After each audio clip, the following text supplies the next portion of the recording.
മലയാള cinema ഇപ്പോൾ ഒരു വലിയ പ്രതിസന്ധിയിലൂടെയാണ് കടന്നു പോകുന്നത് എന്നുള്ള വാർത്തകളാണ് ഞങ്ങളെല്ലാവരും കണ്ടുകൊണ്ടിരിക്കുന്നത്. ഉടനെ സമരം വരും അങ്ങനെയൊക്കെ. അപ്പോൾ അത്തരത്തിലൊരു സാഹചര്യത്തിലാണ് കുത്തൊഴുക്ക് പോലെ ധ്യാൻ ചേട്ടന്റെ പടങ്ങൾ വരുന്നത്. അല്ലല്ല ചോദ്യം. അതെ അതെ. അപ്പൊ ഞാൻ പറയുന്നത് ധ്യാൻ ചേട്ടന്റെ കഴിഞ്ഞ ദിവസത്തെ ഒരു റീല് കണ്ടായിരുന്നു. അതില് ധ്യാൻ ചേട്ടൻ തന്നെ ധ്യാൻ ചേട്ടനെ പടക്കം സ്റ്റാർ എന്നാണ് വിശേഷിപ്പിക്കുന്നത്. അല്ല, ആ റീലിന്റെ കൺസെപ്റ്റ് ഏതാണ്? ഒരു പടക്കം തോളിലിട്ടുകൊണ്ട് വരുന്നത്, മനസ്സിലാകുന്നത്. അപ്പൊ ഒരു പടത്തിനെ ശരിക്കും ഡീമോട്ടിവേറ്റ് ചെയ്യല്ലേ ചെയ്യുന്നത്. ഞങ്ങൾ എത്ര പ്രൊമോട്ട് ചെയ്യാലോ അപ്പൊ കേറൂ നിങ്ങളോ? ഞങ്ങള് മീഡിയ ടീം. നിങ്ങൾ കാരണം എത്ര പടം എന്റെ ഓടി.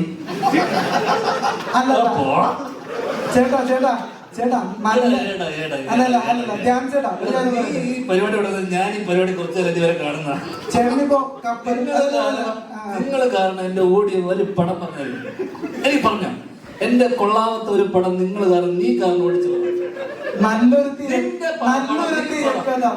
തിരക്കഥയുള്ള പടം ഓടിയിട്ടുണ്ട്. നല്ലൊരു തിരക്കഥയുള്ള പടം ഓടിയിട്ടുണ്ട്. നല്ല തിരക്കഥ പൊട്ടിയ പടം പറ. നീ തോറ്റു പോയില്ല. ചേട്ടാ ചേട്ടാ കപ്പൽ മുതലാളി ഇപ്പൊ 21 ഗ്രാംസ് പറഞ്ഞു. അല്ലല്ല കപ്പൽ മുതലാളി ഞാൻ പറയട്ടെ, നിങ്ങളുടെ വിഷയത്തിലെന്തിനാ ഞങ്ങളെ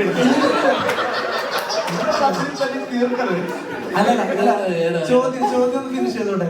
ചോദ്യം ഫിനിഷ് ചെയ്തോട്ടെ. അതായത് കപ്പൽ മുതലാളി താരതമ്യേന നല്ല പടമാണ്. നിനക്കിഷ്ടമായത് നിന്റെ ഇഷ്ടം, എനിക്കിഷ്ടമില്ല പടം. പക്ഷെ 21 ഗ്രാംസ് താരതമ്യേന നല്ല പടം. ബോക്സ് ഓഫീസ് ഹിറ്റ് ആണെന്നല്ല പറയുന്നത്. കപ്പൽ മുതലാളി ബോക്സ് ഓഫീസ് ഹിറ്റ് അല്ല. പക്ഷെ ഞാൻ പറഞ്ഞു വന്നത് അത് ഭയങ്കരമായിട്ട് കളിയല്ല. അപ്പൊ കാരണം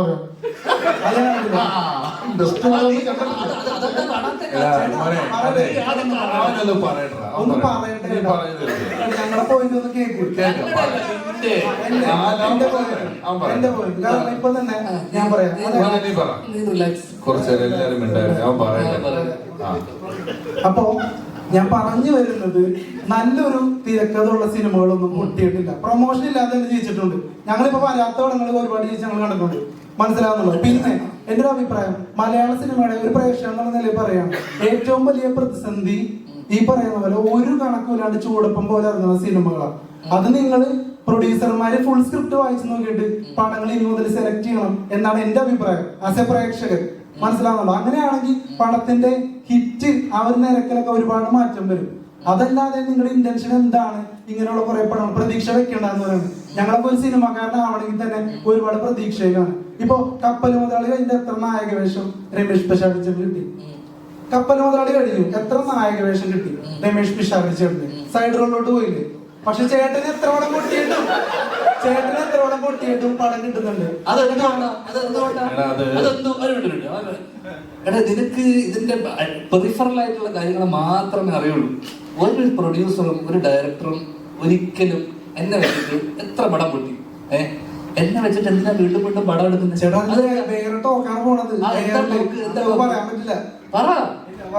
ഇത്രയും നീ പറഞ്ഞില്ല, അതും കൂടെ പറ. ഒരു പ്രൊഡ്യൂസർ ഇരിക്കുന്നു പറയാൻ പറ്റില്ല. അല്ല പറ, നീ പറഞ്ഞോ. അതായത് ചേട്ടന്റെ കമന്റ്സിൽ വരുന്നത് കള്ളപ്പണം വെളുപ്പിക്കൽ സ്റ്റാർ എന്നൊക്കെയാണ്. ആയിക്കോട്ടെ, അതുകൊണ്ട് അവർക്ക് ഗുണമുണ്ടാകുന്നുണ്ട്. ഞാനതല്ല വെളുപ്പിക്കുന്നത്. എനിക്ക് റെക്കോർഡിലാണ് ഇതൊന്നും കാണാം.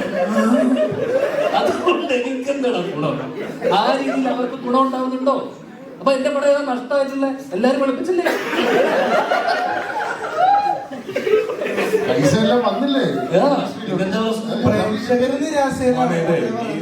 ഡയറക്റ്റ് വായിച്ചു നോക്കണമെന്നൊക്കെ പറയുന്നുണ്ട്. ഇത് വായിച്ചു നോക്കാതെ ഒന്നുമല്ല ഒരു സിനിമ ഇറങ്ങുന്നത്.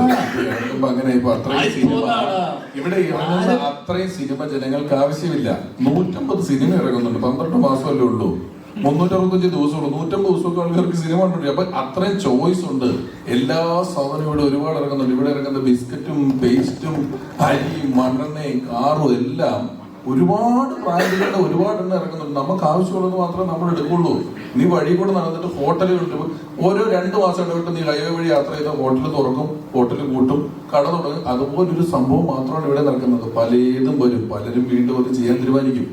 ആ കാലത്തുള്ളതിനേക്കാൾ സിനിമയ്ക്ക് മറ്റ് വ്യാവസായിക അടിസ്ഥാനത്തിലുള്ള കച്ചവടങ്ങളൊക്കെ നടന്നു തുടങ്ങുന്നത് കൊണ്ടും ധ്യാന്റെ പടത്തിന് ആ ലെവലിലുള്ള കോസ്റ്റ് വലിയൊരു 100 കോടി പടമൊന്നും അല്ല ധ്യാന്റെ പടം എന്ന് പറഞ്ഞ് വരുന്നതും ഇല്ല, ചെറിയ പടം ചെയ്യാൻ ആഗ്രഹമുള്ള ഒരാൾ വരുമ്പം അത് ഇൻഡസ്ട്രിയെ നിയന്ത്രിക്കുന്ന ഒരാൾ, നീ സിനിമയിൽ വരാൻ ആഗ്രഹിക്കുന്നു എന്ന് പറഞ്ഞില്ലേ, അതേപോലെ സിനിമ ചെയ്താൽ മതി എന്ന് ആഗ്രഹിക്കുന്ന ആൾക്കാരുണ്ട്. അവരെന്തായാലും ഒരു സിനിമ ചെയ്യും. അവർ ചെയ്യാൻ സിനിമ വരുമ്പം അവർ നോക്കിയെടുക്കുമ്പോൾ അവർക്ക് വലിയ ആൾക്കാരുടെ പുറകെ പോകാനോ കിട്ടാനുള്ള സാധ്യതയില്ലെങ്കിൽ അവർക്കൊരു സിനിമ ചെയ്യണം എന്നുള്ളതൊരു ആഗ്രഹമാണ്. കിട്ടിയാ കിട്ടി, പോയാൽ പോട്ടെ, ലോട്ടറി എടുക്കുന്ന പോലെയാണ്. മുമ്പൊന്നും പറഞ്ഞിട്ടില്ല. ശ്രീകാന്ത് വെട്ടിയാര് അപ്പലോട് ചെയ്തിട്ടുണ്ട്. അതൊരു പടക്കൂട്ടുണ്ടാണോ നാളെ എന്റെ ഒരു ഗുണ്ട് വരുന്നുണ്ടെന്നുള്ള രീതിയിൽ. നിനക്ക് ഈ പ്രൊഡ്യൂസർമാർക്ക് ഇവിടെ ഇരിക്കുന്നവർക്കും ഇല്ലാത്ത വേദന എന്താണ് നിനക്ക്? നിങ്ങളെ നീ മാനിക്കുന്ന വെച്ചാൽ ഞാൻ എനിക്കിഷ്ടമുള്ള പോലെ ഞാൻ ജീവിക്കുക, എനിക്കിഷ്ടമുള്ള കാര്യം ഞാൻ ചെയ്തൂടെ.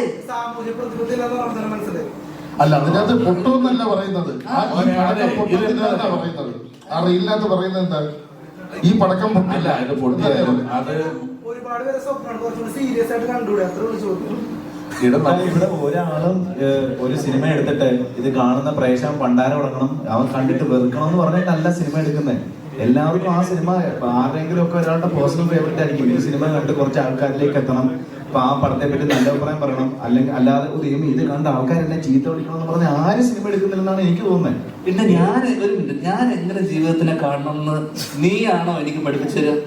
അല്ല, ഞാൻ സിനിമയെ എങ്ങനെയാണ് കാണേണ്ടത്, ഞാൻ ജീവിതത്തെ എങ്ങനെയാണ് കാണുന്നത് നീ എനിക്ക് പഠിപ്പിച്ചു തരണം. അല്ലല്ല, സിനിമയെ കുറിച്ച് എന്റെ കാഴ്ചപ്പാടും ഞാൻ എങ്ങനെ സിനിമയെ അപ്രോച്ച് ചെയ്യുന്നുള്ളത് രണ്ടുണ്ട്. നീ എന്തിനാ എനിക്ക് പറഞ്ഞു തരുന്നത്? നീ കണ്ടൂടെ? അല്ലല്ല, അത് നിനക്ക് ഇത്രയും ആൾക്കാർ എനിക്ക് പ്രസ് മീറ്റിൽ നീ ജീവിതത്തിന് വളരെ സീരിയസ് ആയിട്ട് നീ ചെയ്യുന്ന ജോലി സീരിയസ് ആയിട്ടല്ലേ കാണുന്നത്? അതേ സീരിയസ്നെസ്സോടെ ഞാൻ ജോലി ചെയ്യുന്നു. ഇവിടെ ഏറ്റവും അച്ചടക്കത്തോടുകൂടി ജോലി. നീ പറഞ്ഞപ്പോ ഞാൻ കേട്ടോ, നിർത്തി, ഒരു സെക്കൻഡ് നിർത്ത്. നീ ഒരു വാഗ്വാദത്തിന് വന്നതല്ലോ? അല്ലല്ലോ. നീ പറഞ്ഞ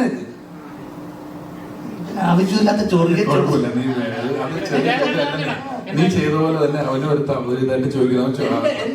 ഞാൻ സീരിയസ് ആവണോ, ഞാൻ എന്താവണമെന്നുള്ളത് നീ എനിക്ക് പറഞ്ഞു തരണ്ടല്ലോ. മോനെ, ഒരു സെക്കൻഡ്, അത് സീരിയസ് ആയിട്ടൊക്കെ എടുക്കുന്നുണ്ട്. സിനിമ പൊളിയുന്നു, ഈ പൊളിഞ്ഞു എന്നുള്ള കാര്യം മനസ്സിലാക്കുന്നുണ്ട്.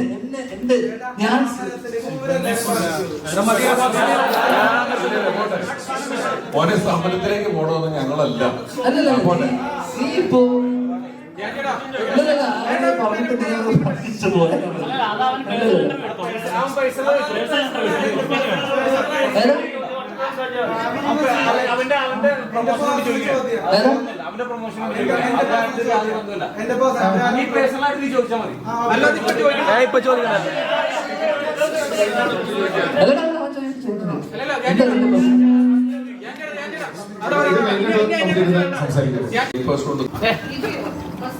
मस्त नहीं, ठीक है, अभी क्वेश्चन आएंगे थोड़ा और शांत क्वेश्चन मस्त हो जाएगा। आप कैसे हो?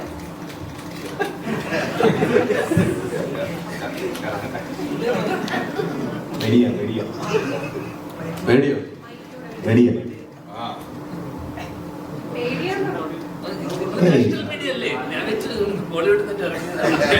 മൂന്ന് ദിവസം ഉറങ്ങുന്നത് പഠിച്ച ചോദ്യങ്ങളാ. കഴിഞ്ഞു, ഇനിയില്ല, കഴിഞ്ഞു. आप भी बोल सकते हो, कोई कटमट नहीं, ऐसे ही पूछने में प्रॉब्लम नहीं है. हिंदी आता है, बहुत अच्छा तरह आता है. हाँ, सिर्फ अन्ना की है, अन्ना की.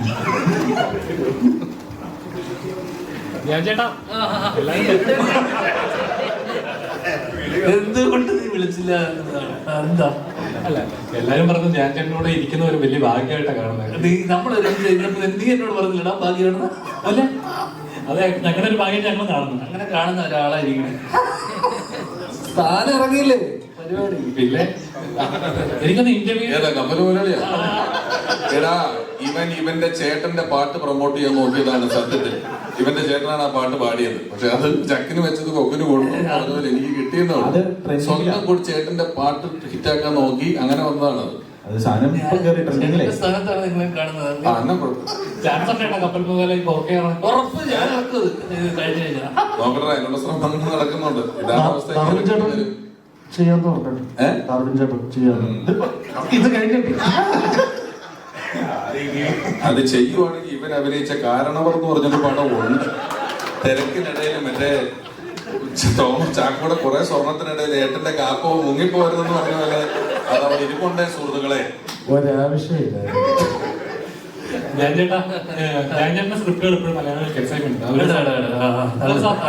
എന്തായാലും ഉണ്ടാവും. ഹ്യൂമർ എലമെന്റ് ഞങ്ങൾ പ്രതീക്ഷിക്കുന്നു. അപ്പം ട്രെയിലർ കണ്ടപ്പോഴും ഒരു ഫീല് കിട്ടി. നമുക്ക് റിലേറ്റ് ചെയ്യാൻ പറ്റുന്ന കുറച്ച് കാര്യങ്ങൾ അതിനകത്ത് കണ്ടായിരുന്നു. അപ്പം ഇങ്ങനെ ഒരു സ്ക്രിപ്റ്റ് ശ്രീനിച്ചേട്ടൻ്റെ അടുത്ത് വന്നപ്പോഴേക്കും എന്തായിരുന്നു റിയാക്ഷൻ?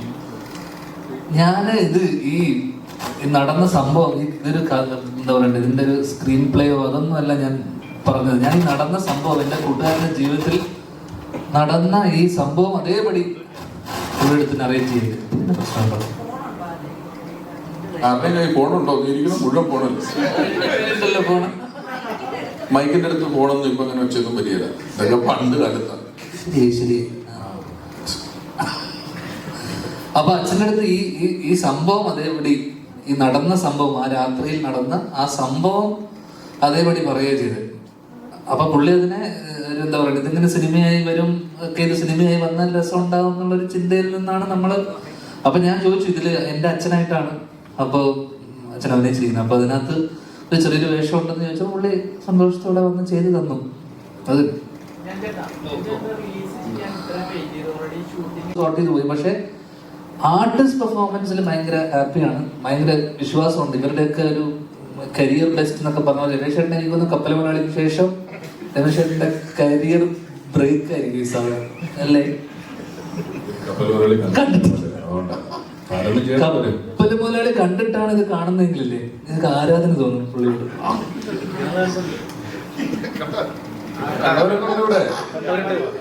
പക്ഷെ ഇപ്പൊ അന്നൊക്കെ സിനിമ ഇറങ്ങുമ്പോൾ ഇവനെ പോലെ വന്നിരുന്ന തള്ളാനുള്ള സൗകര്യങ്ങളില്ലായിരുന്നു. അതാണ് അതിന്റെ ഒരു പ്രധാനപ്പെട്ട പ്രശ്നം. അന്ന് പത്രത്തിൽ ഭയങ്കര വിലയാണ് ഒരു കാലടി പരസ്യം കൊടുക്കുന്നതിന് തന്നെ. അങ്ങനെ കൊടുത്തിട്ടുള്ളതാണ്. പണിയെടുത്തത് തന്നെയാണ്. നീ കാരണവർക്ക് പ്രൊമോഷൻ കൊടുക്കുക.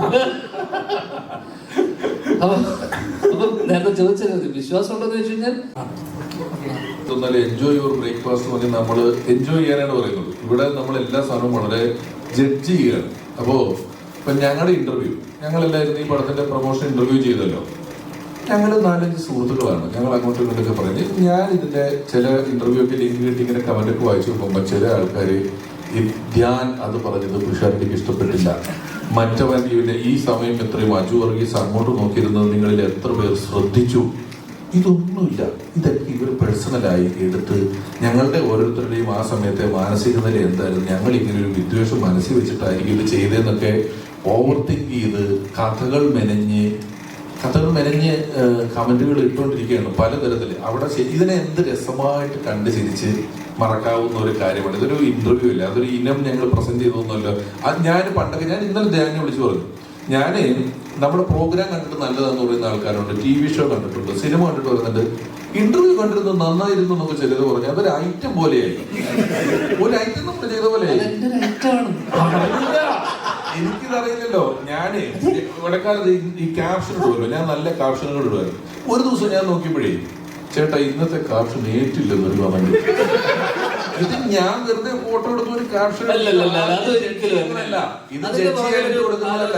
അതെനിക്ക് പെട്ടെന്ന് കിട്ടല്ലേ ഒരു ദിവസം കൊണ്ട് ഇതിന്റെ ക്യാപ്ഷൻ ഇടണം. എനിക്കൊരു 10 വയസ്സ് പ്രയോജനമില്ലാത്ത കാര്യം എനിക്കറിയാലോ. നല്ല ക്യാപ്ഷൻ ദേഷ്യം വേണ്ട, ചിരിക്കുന്നെങ്കിൽ ഒരു ചിരി വന്നിട്ട് കേൾക്കുമ്പോൾ ഇന്നത്തെ ക്യാപ്ഷൻ അത്ര ഏറ്റില്ലെന്നൊരു കമന്റ് ഒന്നും പറ്റി. ഇതൊക്കെ ജഡ്ജിയാണ്. ഇതവൻ റിവ്യൂ പറയാൻ തുടങ്ങി എന്റെ ക്യാപ്ഷന്. ഇതിന്റെയൊക്കെ റിവ്യൂ പറയേണ്ട വല്ല കാര്യമുണ്ടോ? അതുകൊണ്ടൊരു പ്രശ്നം ഉണ്ടാവും. നമ്മൾ പിറ്റേ ദിവസം ശ്രദ്ധിക്കും ക്യാപ്ഷൻ ഇടുന്ന സമയം. ഞാൻ നിർത്തി എനിക്ക് ജഡ്ജ്മെന്റിന് എന്താ കാര്യം, ഞാൻ ഫോട്ടോ എടുക്കാൻ പറ്റുന്നില്ല. എനിക്ക് എന്റെ പ്രശ്നം അറിയാമോ, ഈ ഇന്റർവ്യൂ രസമില്ല, ഇത് ചിരിക്കാനൊന്നുമില്ലെന്നോ എനിക്ക് ടെൻഷനാണ്. പിന്നെ പിറ്റത്തേക്ക് നന്നാക്കണല്ലോ.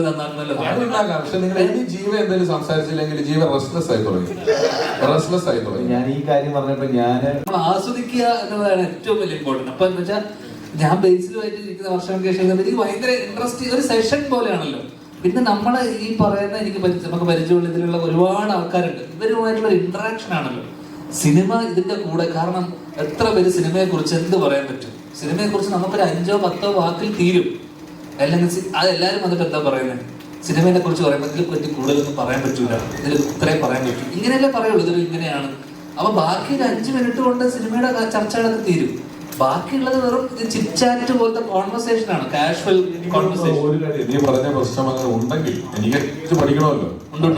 ഉണ്ടെങ്കിൽ എനിക്ക് തോന്നുന്ന കാര്യം ഇപ്പൊ കഴിഞ്ഞ കുറെ അധികം നാളുകളായിട്ട് ഈ തമാശയിലുള്ള പൊളിറ്റിക്കൽ കറക്റ്റ്നെസ് നമ്മൾ പറയുന്നതിനെ പേഴ്സണലി എടുക്കുക, സീരിയസ് ആയിട്ട് എടുക്കുക എന്നൊക്കെയുള്ള കാര്യം കൊണ്ട് ഞാൻ തലയിലൊരു സൈമൾട്ടേനിയസ് ആയിട്ട് ഒരു എഡിറ്റിംഗ് പ്രോസസ്സ് നടക്കുന്നുണ്ട്. പണ്ട് ഇത് ഞാനോ ധർമ്മനോ ഒക്കെ ഇരുന്ന് അങ്ങോട്ടും ഇങ്ങോട്ടും പറയുന്നതിന് നമുക്ക് ഈ കുഴപ്പമില്ല. ഇപ്പം പ്രത്യേകിച്ച് ഞാൻ എന്റെ രാഷ്ട്രീയമൊക്കെ തുറന്നു പറഞ്ഞ് നിൽക്കുന്ന സാഹചര്യത്തിൽ നമ്മൾ പറയുന്ന സാധനത്തിന്റെ ഏതെങ്കിലും ഒരു വാക്കോ അറ്റോ മൂലയുടെ ഒരു കഷ്ണം കൊണ്ടുപോയി ഹെഡിങ് ആക്കി മറ്റൊരു സാധനമാക്കി മാറ്റപ്പെടുമോ എന്നൊരു ഭയം ഉള്ളത് കൊണ്ട് പറയുന്നതിന് മുമ്പ് ചിലപ്പോൾ ഇങ്ങനെ ചിന്തിക്കുന്നുണ്ടാവും. അതായിരിക്കും. അല്ലാതെ അടുത്തത് ആർക്കിട്ട് എന്തടിക്കാന്ന് എനിക്ക് തമാശ പറയുന്നതിന് പ്രതിഫലമായി പണം കിട്ടി ശീലിച്ചവനാ ഞാൻ. അതുകൊണ്ട് ഞാൻ ഫ്രീ ആയിട്ട് പറയുമ്പോൾ എനിക്ക് അതാ കൗണ്ട്. അത് പറഞ്ഞാൽ ഞാൻ എന്റെ കുടുംബം നോക്കിയത്. അപ്പൊ കൂട്ടത്തിൽ വന്ന് വെറുതെ ഇരുന്ന് പറയുമ്പോ ആലോചിച്ച് നല്ലൊരു കൗണ്ടർ അടിക്കണം എന്നൊന്നും ഒരു പിണ്ണാക്കും ആലോചിക്കുന്നില്ല. അവിടെ ഇപ്പൊ ഉണ്ടാക്കിയ സാധനം ഇപ്പൊ ആലോചിച്ചിട്ട് ആലോചിച്ചത് കിട്ടിയതാ. ഇങ്ങനെ പറഞ്ഞെങ്കിൽ എന്തെങ്കിലും ഉണ്ടാവണമല്ലോ. സാർ നീ തന്നെ രാജാവ്.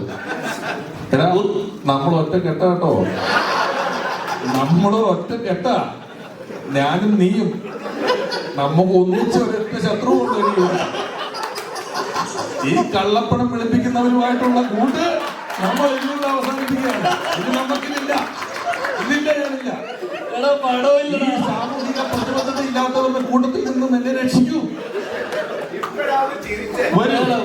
നമുക്ക് പോയി എന്തെങ്കിലും സാമൂഹിക പ്രതിബദ്ധതയോടെ എന്തെങ്കിലും ചെയ്യാം. നമുക്ക് കാണാൻ ക്ലീനാക്കാൻ പോവാം. വരുന്നുണ്ടോ? പണ്ട് NSSന്റെ ഗാനം ക്ലീനാക്കിയിട്ടുള്ള നമുക്ക് ഇപ്പൊ പോയി ചെയ്യാം. റെഡിയാണ്? ആരെങ്കിലും വരുന്നുണ്ടോ ഗാനം ക്ലീനാക്കാൻ?